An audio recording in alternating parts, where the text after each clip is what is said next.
시편 97편의 말씀을 다 같이 한 목소리로 봉독하시겠습니다. 여호와께서 다스리시나니 땅은 즐거워하며 허다한 섬은 기뻐할지어다. 구름과 흑암이 그를 둘렀고 의와 공평이 그의 보좌의 기초로다. 승이 그의 앞에서 나와 사방의 대적들을 불사르시는도다. 그의 번개가 세계를 비추니 땅이 보고 떨었도다. 산들이 여호와의 앞 곧 온 땅의 주 앞에서 밀랍같이 녹았도다. 하늘이 그의 의를 선포하니 모든 백성이 그의 영광을 보았도다. 조각한 신상을 섬기며 허무한 것으로 자랑하는 자는 다 수치를 당할 것이라. 너희 신들아 여호와께 경배할지어다. 여호와여, 시온이 주의 심판을 듣고 기뻐하며 유다의 딸들이 즐거워하였나이다. 여호와여, 주는 온 땅 위에 지존하시고 모든 산들보다 위에 계시나이다. 여호와를 사랑하는 너희여, 악을 미워하라. 그가 그의 성도의 영혼을 보존하사 악인의 손에서 건지시느니라. 의인을 위하여 빛을 뿌리고 마음이 정직한 자를 위하여 기쁨을 뿌리시는도다. 의인이여, 너희는 여호와로 말미암아 기뻐하며 그의 거룩한 마음 감사할지어다. 아멘. 같이 말씀을 위해 기도하시겠습니다. 하나님 아버지, 감사합니다. 주님의 말씀을 듣고자 새벽 제단 앞에 모였습니다. 우리 마음의 기도와 묵상이 주님께 연락되기를 원합니다. 감사드리며 예수 그리스도의 이름으로 기도드렸습니다. 아멘. 오늘 시편 97편의 말씀의 첫 고백은 여호와께서 다스리시나니 땅은 즐거워하며 허다한 섬은 기뻐할지어다 라는 고백으로 시작하고 있습니다. 여호와께서 다스리시는데 모든 땅이 즐거워하고, 허다한 섬이라는 것은 이방의 땅을 의미하는 것이죠. 이방의 백성들도 주님의 다스림, 주님이 온 땅을 다스리시는 것을 기다리며 기뻐한다는 뜻입니다. 바울은 세상의 모든 피조물이 주님의 자녀들이 나타나는 것을 기다리고 있다라고 로마서에서 고백하고 있죠. 그것처럼 주님의 질서, 주님의 창조의 질서가 고백되는 것은 모든 피조물들의 큰 기쁨입니다. 2절에 구름과 흑암이 그를 둘렀고 의와 공평이 그의 보좌의 기초로다, 이렇게 고백하고 있습니다. 구름과 흑암이 그를 둘렀고, 구름과 흑암이라고 하는 것은 주님의 영광, 주님 드러날 수 없는, 사람들이 접할 수 없지만 주님의 큰 영광이 임하는 것을 표현하는 것이죠. 시내산에서 모세가 주님을 만날 때마다, 주님의 임재가 있을 때마다 그 구름과 흑암이라는 것은 모든 창조, 주님이 이루시는 주님의 일이 드러나기 전에 주님의 창조의 그 바탕이 되는 그것을 또 흑암이라고 그렇게 창세기는 표현하고 있죠. 그래서 구름과 흑암이 주님 가운데, 주님의 임재 가운데 있다는 겁니다. 그리고 의와 공평이 그의 보좌의 기초로다. 기초라고 하는 것은 메콘이라는 건데 기둥이라는 뜻입니다. 보좌가 기둥이 받치고 서 있는 거죠. 바로의 보좌를 스핑크스가 이렇게 받치고 서 있는 것처럼 그 하늘의 보좌를 의와 공평이 그의 보좌의 기초가 된다, 기둥이 된다는 겁니다. 구름과 흑암 뒤에 주님이 계시다는 것은 또 다른 의미로는 모든 가능성에 대해서 주님의 임재, 주님의 역사가 열려 있다는 뜻이죠. 흑암 가운데서 주님의 역사가 나타난다는 뜻이 됩니다. 3절에 불이 그의 앞에서 나와 사방의 대적들을 불사르시는도다. 불도 주님을 나타내는, 주님의 임재와 주님을 표현하는, 사람들이 경험하는 주님의 모습이죠. 주님의 임재라는 것은, 주님의 임하는 그 모습은 인간이 어떻게 표현하고 인간의 경험 속에 담을 수 없는 것이죠. 인간의 경험의 한계 속에서 주님을 표현하기 위한 구름이 나오고 흑암이 나오고 불이 나오고, 그 본질은 알 수 없다는 것입니다. 신비라는 거죠. 신앙의 본질도 이 신비를 마주하는 겁니다. 우리가 이 신비를 다 이해할 수 없고 신비를 설명할 수 없지만 그 신비가 함께하는 거죠. 교회의 능력도 이 신비가 교회 안에 함께 있어야 합니다. 우리가 신앙의 이 길을 간다는 것도 이 신비를 깊이 경험하고 더 깊이 들어가는 거죠. 제가 영국에서 공부할 때 거기에 이 공학 박사가 한 분 우리 같이 기숙사에 살았는데 그분이 이제 전공이 불박사예요. 케임브리지 대학에서 연구원으로 있으면서 롤즈로이스라고 하는 회사가 엔진을 만드는 것으로 유명한데 연소율을 높일수록 이제 큰 에너지 효율을 높이는 게 되니까 그걸 연구하는 불박사입니다. 불을 연구하는. 그래서 제가 질문을 했어요. 불 연구에서 가장 큰 이슈가 뭐냐고, 가장 핫 이슈가 뭐냐, 불을 연구하는데 그분이 놀라운 이야기를 하는데 불이 뭔지를 모른다는 겁니다. 불이라는 것, 불이 어디 있는 것이 아니죠. 나무에 옮겨붙고 집에 옮겨붙고 석탄에 옮겨붙고 그 연소하는 그 불의 실체가 정확히 뭔지를 규명하고 규정하지 못한다는 거예요. 불을 그렇게 오랜 시간 알아왔고 불의 유익을 얻고 있는데 사실은 불이 뭔지를 모르는, 그게 사실은 인간의 지혜의 한계겠죠. 그렇게 알 수 없는 것, 그것이 주님이라는 겁니다. 주님이 불사르시죠. 모든 것을 태워버리는, 이것은 모든 더러운 것을 제하는 것이지만 동시에 정결한 것을 더 정결케 하는, 금을 불 안에 넣으면은 모든 불순물이 녹아내리고 순금, 정금을 얻게 되는 거죠. 그래서 하나님의 속성을 표현하는 것으로서 우리는 이 불을 보게 되는 겁니다. 4절에 그의 번개가 세계를 비추니 땅이 보고 떨었도다. 보통 번개는 주님의 계시로, 천둥은 주님의 음성으로 자연의 큰 변화와 질서 속에서 주님을 만나는 그런 고백이죠. 5절에 산들이 여호와의 앞 곧 온 땅의 주 앞에서 밀랍같이 녹았도다. 산이라고 하는 표현은 주님이 나의 산성이십니다 라고 하는 표현처럼 안전함, 그런 안정감의 상징이죠. 그런데 산들이 녹는다는 겁니다. 산들이 녹아내린다는 건 내가 주님 앞에서 쌓은 모든 것, 내가 내 삶을 지키기 위해서 가지고 있는 모든 것이 주 앞에서는 아무 의미가 없다는 거죠. 내가 이걸 쌓고 내가 내 삶을 보존하기 위해서 온갖 안전장치를 다 하는데 그런 모든 것이 나를 지킬 수 없다는 겁니다. 나를 지키시는 이는 오직 주님이신 거죠. 그 고백입니다. 6절에 하늘에 그의 의를 선포하니 모든 백성이 그의 영광을 보았도다. 하늘에 그의 의를 선포한다는 의미는 심판이죠. 하늘의 의를 선포한다는 것은 이 땅에 심판이 임한다는 겁니다. 주님의 심판이 우리를 향한 주님의 구원이시죠.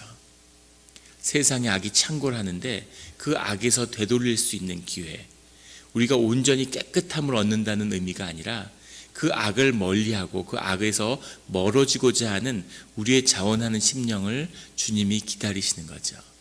주님의 심판이 늦어지는 것은 주님의 은혜가 아직 우리에게 남아있다는 뜻입니다. 하지만 그 끝에 온전히 이루어져야 할 것은 주님의 심판이고 우리는 주님의 심판을 기다리는 거죠. 주님의 심판이 임하는 것이 모든 백성이 그의 영광을 보는 것입니다. 예수 그리스도의 십자가가 우리를 향한 주님의 심판이셨죠. 세상의 악을 향한, 세상의 종교를 향한, 회칠한 무덤을 향한 주님의 완전한, 온전한 심판이 십자가입니다. 그런데 십자가는 동시에 주님의 자녀들을 향한 구원이고 긍휼이 되는 거죠. 그래서 우리는 주님의 심판이 속히 임하기를 기도하는 것입니다. 7절에 조각한 신상을 섬기며 허무한 것으로 자랑하는 자는 다 수치를 당할 것이라. 너희 신들아 여호와께 경배할지어다. 세상 사람들이 다 자신의 우상을 만드는 거죠. 그런데 그런 것들이 모두 다 수치를 당하게 된다는 겁니다. 우상을 섬기는 자도. 우리의 우상이라고 하는 것은 거짓으로 만든 신상일 수도 있지만 우리가 의존하는, 실체가 없지만 우리가 가치를 부여하고 그 가치를 우리가 숭배하는 그런 거짓된 것이 다 우상이죠. 어떤 사람에겐 학력이 될 수 있고, 어떤 사람에겐 재산이 될 수 있고, 어떤 사람에겐 지위가 될 수 있고, 어떤 사람에겐 자녀가 될 수 있고, 이런 우상들에 의지하는 것은 다 무너져 내린다는 겁니다. 어제도 인터넷에 잠깐 봤는데, 무슨 브랜드인지는 보질 않았는데 종이봉투에다가 이렇게 브랜드를 새겼는데 그게 천수백 달러를 하는 그래서 이건 좀 심한 게 아니냐 뭐 이런 논란이 있다 뭐 이런 것을 기사 내용은 보지 않고 제목만 봤는데, 그런 거죠. 어이없는, 사람들이 어디까지 어리석어질 수 있는지 하는 걸 보여주는 거죠. 똑같은 종이봉투예요. 근데 거기다가 브랜드를 딱 넣으니까 종이봉투가 수천 불 이렇게 하는 거죠. 그걸 사는 사람이 있으니까 그렇게 팔겠죠. 거기에다 가치를 부여한 게 사람인데 거기에 속아서 자신이 열심히 땀 흘려 노력한 돈을 그런 데 쓰진 않았겠지만, 아무튼 세상의 모든 재화는 다 사람들의 땀과 눈물을 쌓은 것이죠.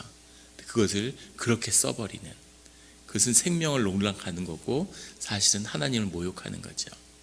그런 일들을 인간들이 하는데 심판의 때에는 그 모든 것이 다 수치를 당하게 된다라고 주님이 선포하시는 겁니다.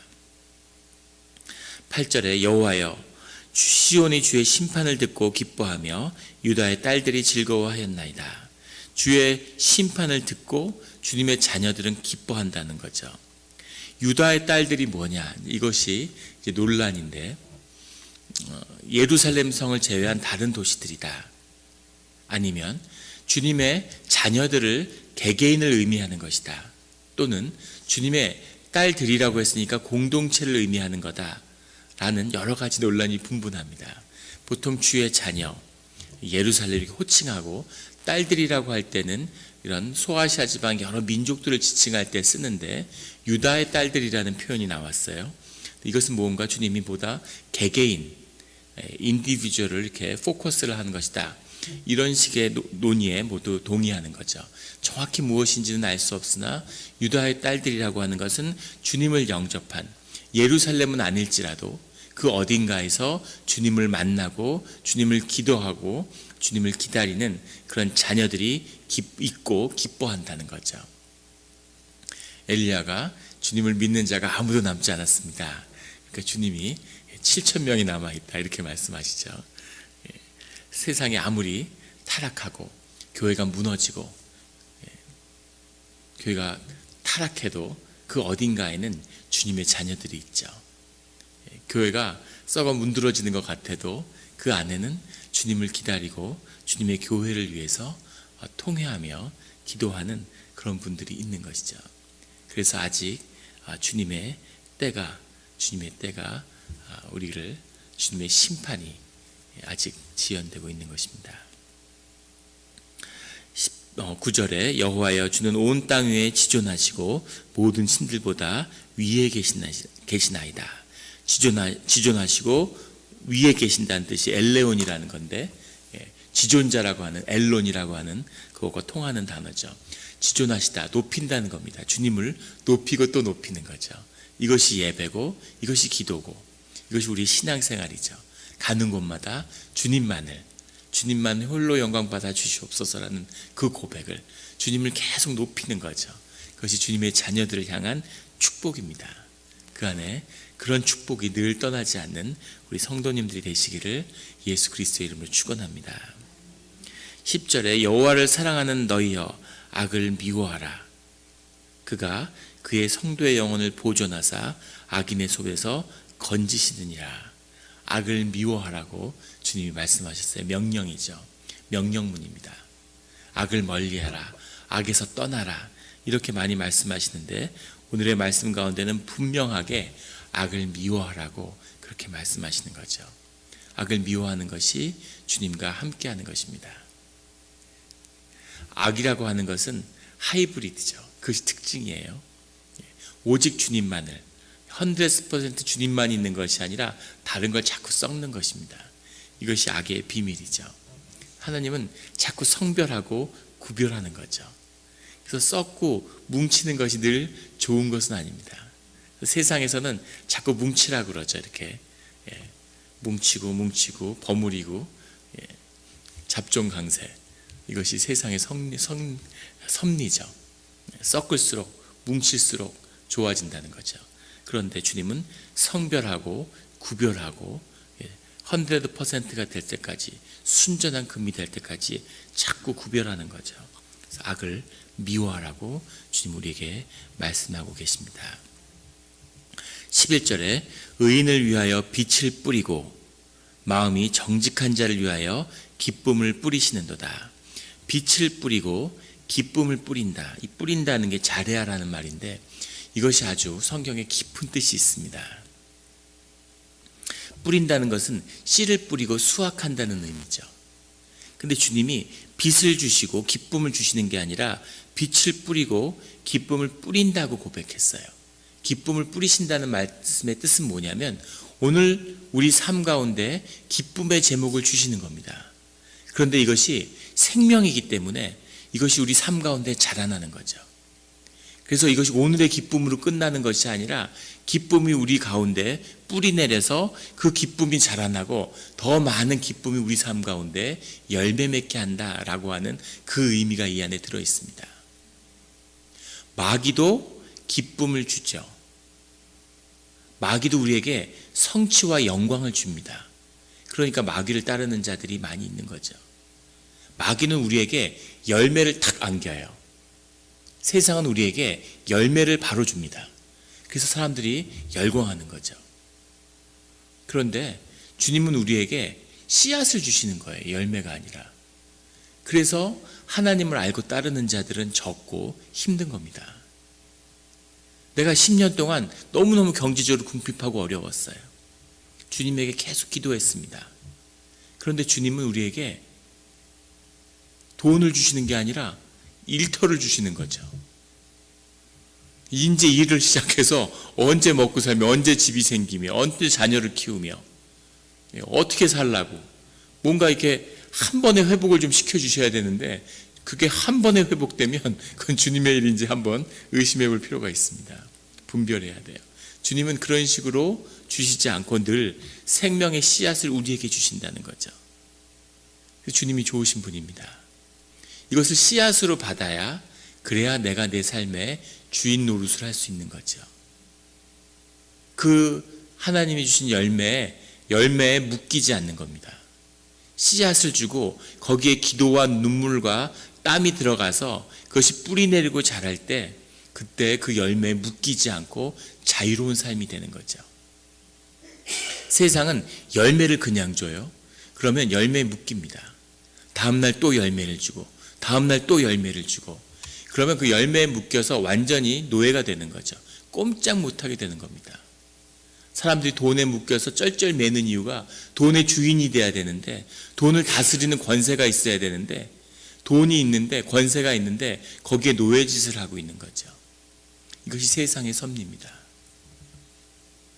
그 로또, 마귀의 가장 그 역사하는 전형적인 게 로또죠. 그걸 볼 때마다 세상에 정말 어려운 사람들의 돈을 다 걷어다가, 우상이죠. 그 돈이 어디서 나왔습니까? 다 사람들이 낸 돈이죠. 그걸 다 뺏어다가 그 중에 번개를 3번 맞아야지 한 명 정도 나오는, 번개를 3번 맞는 분을 보시면 로또를 사십시오. 그런 걸 한 사람에게 탁 주는 거죠. 5천만 불 이상, 50 밀리언 이상 되는 당첨금을 받은 사람이 미국에 한 150명 된답니다. 그 사람들이 5년 뒤에 삶이 어떻게 됐는지를 봤는데 삶이 다 파괴된 거죠. 돈을 한 번에 확 줬어요. 얼마나 좋겠습니까? 가슴이 터질 것처럼 행복했겠죠. 그런데 돈이 있으면 얼마나 좋은 일이 많겠어요. 근데 그게 그 삶들을 다 파괴해버린 거죠. 사기를 당하고 이혼하고, 150명이 다 이혼했어요. 서로 고생하고, 돈만 있으면 정말 내가 부인을 호강시켜줘야지, 내가 남편을 호강시켜줘야지, 그런 마음이 왜 없었겠습니까? 그런 재산이 있으니까 다 가정이 깨지고 마약하고, 다 그 돈을 다 잃어서 다 빚더미에 앉아있는 거죠. 삶이 다 파괴돼 버린 겁니다.